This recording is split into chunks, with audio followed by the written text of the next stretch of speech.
어두운 침실, 사제가 십자가를 치켜듭니다. 바데 레트로 사타나. 물러가라, 사타나. 낮게 깔린 라틴어가 방 안을 울리고 침대 위에 소녀가 몸을 뒤틉니다. 영화에서 수백 번은 본 장면이죠. 그런데 이 장면의 주인공이어야 할 예수는 평생 라틴어로 기도한 적이 단 한 번도 없습니다. 그가 쓰던 말은 아람어였습니다. 라틴어는 오히려 그를 십자가에 못 박은 쪽이 쓰던 언어였고요. 화면 속 사제가 외우는 저 문장, 원래는 로마 제국의 행정 언어였습니다. 세금을 걷고 군단을 움직이고 사형 판결문을 읽어 내려갈 때 쓰던 말이었죠. 갈릴레아의 목수아들이 숨쉬고 걸어 다니던 동안 그 언어는 성전이 아니라 병영과 재판정에서 울렸습니다. 그런데 2000년이 지난 지금 우리는 그 소리를 들으면 자동으로 거룩함을 떠올립니다. 점령군의 서류 언어가 어떻게 신과 통하는 주파수라는 자리를 얻게 된 걸까요? 답의 절반은 먼저 말씀드리겠습니다. 라틴어가 제단 위로 올라간 건 거룩해서가 아니라 정확히 그 반대되는 이유 때문이었습니다. 나머지 절반은 끝까지 함께 가셔야 풀립니다. 오늘 우리가 따라갈 이야기는 귀신 이야기가 아닙니다. 한 언어의 신분 상승기입니다. 지중해 변두리의 평범한 행정 언어가 어떻게 신에게 닿는 통로라는 자리를 차지했는지, 그리고 왜 그 자리를 1960년대에 스스로 내려놓았는지를 따라갑니다. 주인공은 사람이 아니라 소리입니다. 천천히, 처음부터 가보겠습니다. 미리 결론의 방향 하나만 흘려두겠습니다. 라틴어가 교회 안으로 들어온 건 거룩해서가 아니었습니다. 정확히 그 반대였습니다. 사람들이 알아들을 수 있는 말이었기 때문에 들어왔습니다. 이 역설이 오늘 영상 전체를 관통하는 축입니다. 그래서 관전 포인트를 하나 드리겠습니다. 언어가 성스러워지는 순간을 잘 지켜보세요. 그 순간은 놀랍게도 사람들이 그 말을 더 이상 알아듣지 못하게 되는 순간과 거의 정확히 겹칩니다. 뜻이 사라진 자리를 신비가 채우는 겁니다. 이 겹침을 확인하고 나면 영화 속 그 장면이 완전히 다르게 보일 겁니다. 먼저 예수가 실제로 입 밖에 낸 소리부터 확인해 보죠. 기원후 1세기, 갈릴레아의 골목과 시장에서 오가던 생활 언어는 아람어였습니다. 어부가 그물을 던지며 주고받던 말, 어머니가 아이를 부르던 말이 아람어였죠. 예수의 설교를 들은 사람들도, 그를 따라다닌 제자들도 그 말로 웃고 다퉜습니다. 신학이 아니라 그냥 동네 말이었습니다. 흥미로운 건 여기서부터입니다. 우리가 읽는 복음서는 그리스어로 기록됐습니다. 그런데 기록자들은 어떤 단어들만은 끝내 번역하지 않고 소리 그대로 남겨뒀습니다. 죽은 소녀의 손을 향해 던진 탈리타 쿰 귀먹은 사람에게 건넨 에파타. 문장 속에 화석처럼 박힌 이 소리들이 그의 입에서 실제로 나온 발음에 가장 가깝습니다. 가장 무거운 화석은 십자가 위에서 나옵니다. 엘로이 엘로이 라마 사박타니. 나의 하느님, 나의 하느님, 어찌하여 저를 버리셨습니까? 이 절규만큼은 기록자도 번역해서 매끄럽게 다듬을 수 없었던 모양입니다. 그래서 원래의 소리를 그대로 적어두고 그 뒤에 뜻을 붙였습니다. 2000년 전 한 사람의 목소리가 문장 안에 그대로 굳어 있는 겁니다. 물론 그가 아람어만 알았던 건 아닐 겁니다. 회당에서 두루마리를 펼쳐 성서를 읽을 때는 히브리어를 접했을 테고 나사렛에서 멀지 않은 곳에는 그리스 문화가 짙게 밴 상업 도시들이 있었습니다. 그래서 그가 그리스어를 몇 마디쯤 알았을 가능성도 학자들 사이에서 거론됩니다. 다만 아직 논쟁 중인 문제라 단정할 수는 없습니다. 그런데 라틴어만은 사정이 완전히 다릅니다. 당시 유대 지방에서 라틴어를 입에 올리는 사람은 정해져 있었습니다. 총독부의 관리, 그리고 로마가 주둔시킨 병력. 한마디로 점령군입니다. 다만 이 시기 유대에 있던 건 정규군단이 아니라 보조부대였고 현지에서 모집된 병사가 많아 일상 대화는 그리스어로 오갔다고 알려져 있습니다. 라틴어는 말하자면 공문서와 명령의 언어였던 셈이죠. 어느 쪽이든 시골 마을 사람이 그 말을 배울 이유는 어디에도 없었습니다. 그렇다면 예수가 라틴어를 들었을 만한 자리는 어디였을까요? 굳이 꼽자면 두 곳뿐입니다. 자신을 신문하던 재판정, 그리고 자신이 못 박히던 처형장. 훗날 이 언어가 그를 부르는 가장 성스러운 언어가 된다는 것, 역사가 만들어낸 가장 기묘한 아이러니입니다. 그럼 라틴어는 언제 교회로 들어왔을까요? 놀랍게도 처음에는 아예 등장하지도 않습니다. 신약 성경 27권은 전부 코인의 그리스어로 쓰였습니다. 그 말이 지중해 세계의 실무 공용어였고 무엇보다 편지를 받아 읽을 사람들이 그 말을 썼기 때문입니다. 이 단계에서 라틴어의 지분은 사실상 0에 가깝습니다. 더 결정적인 사실이 있습니다. 로마에 있던 교회조차 초기 수백 년 동안은 그리스어로 예배를 드렸습니다. 로마에 남은 초기 그리스도교 무덤과 비문, 그 시절 오간 편지들이 그리스어인 것도 그래서죠. 제국의 심장부에 살던 신자들이 제국의 공용어가 아니라 이민자와 상인의 말로 기도한 겁니다. 라틴어 전례가 먼저 뿌리내린 곳은 북아프리카였습니다. 3세기 무렵의 일이죠. 정작 로마에서 전례 언어가 라틴어로 완전히 넘어간 건 4세기 후반으로 알려져 있습니다. 그리고 여기서 결정타가 나옵니다. 4세기 말, 히에로니무스라는 학자가 교황의 의뢰를 받아 성경을 라틴어로 손보기 시작합니다. 복음서를 다듬고 구약은 히브리어 원문에서 새로 옮겼죠. 이 번역이 훗날 불가타라는 이름으로 불리게 됩니다. 불가타, 뜻은 아주 단순합니다. 대중판, 그러니까 널리 쓰이는 판본이라는 말입니다. 생각해보면 좀 이상한 일입니다. 오늘날 가장 성스럽게 취급되는 그 판본이 원래 놓였던 자리는 라틴어를 쓰는 보통 사람들의 말 한복판이었으니까요.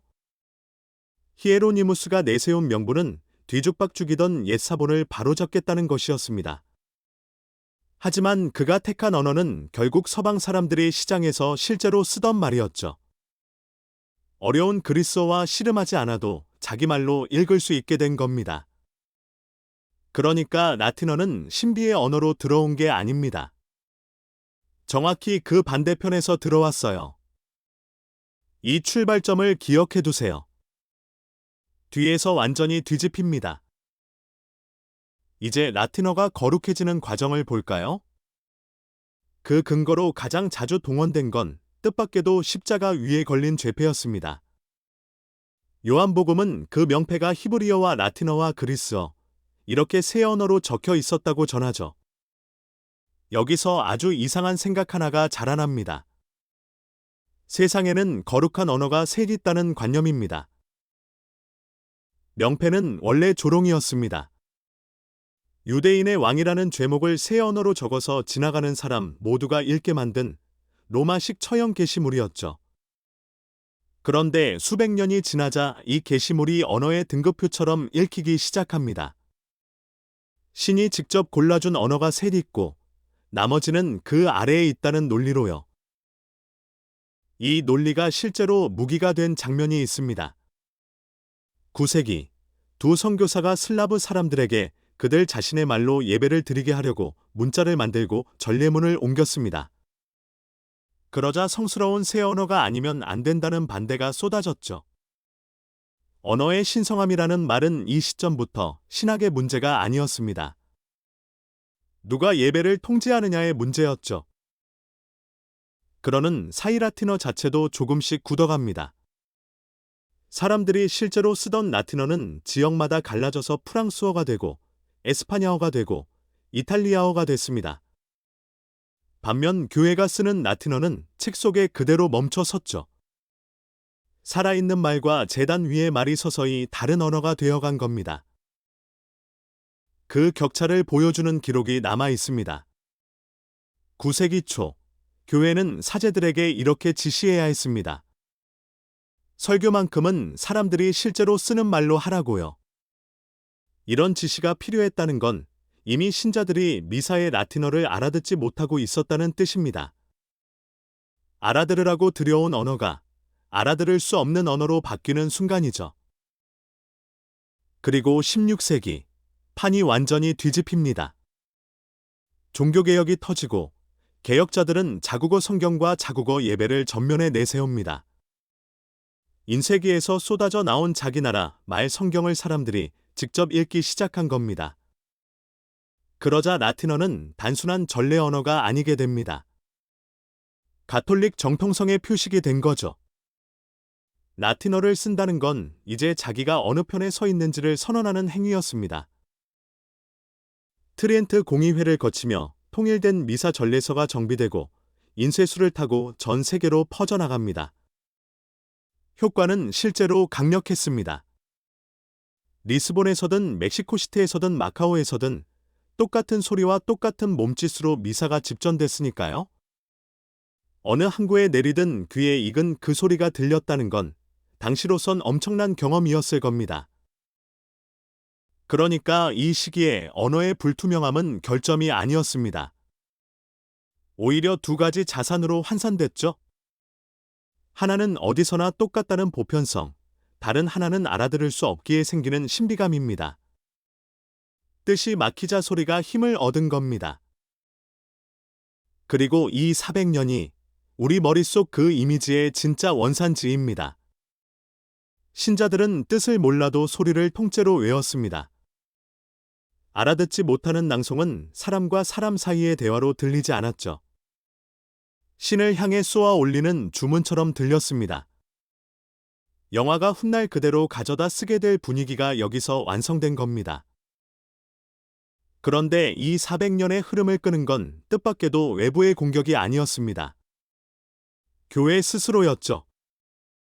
1962년에 시작된 제2차 바티칸 공의회에서 전례 개혁 문서가 통과됐고 1960년대 말 새 미사 전례서가 나오면서 각 나라 말로 드리는 미사가 현실이 됩니다. 수백 년을 이어온 소리가 한 세대 만에 바뀐 겁니다. 여기서 정확히 짚고 갈 게 있습니다. 공의회 문서가 라틴어를 폐지한다고 선언한 적은 없습니다. 라틴어의 자리는 남겨둔 채 자국어를 쓸 수 있는 문을 넓게 연 쪽에 가깝습니다. 다만 실제 현장에서는 자국어가 압도적으로 자리를 잡았죠. 그리고 이 개혁의 논리는 혁신이 아니라 복귀였습니다. 불가타가 대중판이었던 그 최초의 목적으로 돌아가자는 거였으니까요. 물론 반발도 컸습니다. 옛 전례를 지키려는 흐름이 갈라져 나왔죠. 라틴 미사를 어디까지 허용할 것인가? 이 문제는 2000년대에도 2020년대에도 교황청 문서로 다시 조정될 만큼 여전히 살아있는 쟁점입니다. 어떤 사람들에게 그 소리는 단순한 언어가 아니라 잃어버린 세계 전체였기 때문일 겁니다. 자, 그럼 처음에 그 영화 장면으로 돌아가 볼까요? 퇴마 예식의 표준 문화는 17세기 초 로마 예식서에 정리됐고 20세기 말 개정판에서는 자국어를 쓰는 길도 열렸습니다. 그리고 아무리 뒤져봐도 악마가 라틴어를 싫어한다는 교리는 어디에도 없습니다. 그런 조항은 존재한 적이 없어요. 우리 기억 속 그 이미지는 신학이 아니라 영화 문법입니다. 1970년대 이후 공포영화가 만들어낸 장치죠. 관객이 알아듣지 못하는 언어는 그 자체로 지금 초자연적인 일이 벌어지고 있다는 신호이자 효과음이 됩니다. 자막도 필요 없고 설명도 필요 없습니다. 그냥 알아들을 수 없다는 사실만으로 공포가 완성되니까요. 그러니 스크린 속 라틴어가 증명하는 건 악마의 약점이 아닙니다. 그건 인간의 오래된 두려움을 증명합니다. 알아듣지 못하는 말 앞에서 우리가 느끼는 아주 원초적인 그 감정 말이죠. 영화는 신학을 인용한 게 아니라 우리의 본능을 정확히 겨냥한 겁니다. 정리해 볼까요? 아람어로 기도한 한 사람, 그리스어로 기록된 그의 말, 대중이 알아듣게 하려고 라틴어로 옮겨진 성경, 그리고 다시 우리말로 돌아온 예배. 이 긴 여정 전체가 한 방향을 가리킵니다. 성스러움은 애초에 언어에 담긴 적이 없었습니다. 담겨 있던 건 언제나 그 말을 건네는 마음이었죠. 그래서 이렇게 말해도 좋을 것 같습니다. 가장 거룩한 언어는 어쩌면 지금 당신이 알아들을 수 있는 바로 그 말일지도 모릅니다. 우리가 당연하게 믿어온 종교의 장면들, 그 뒤편을 계속 따라가 보고 싶다면 구독으로 함께 해주세요. 다음 이야기에서 또 뵙겠습니다.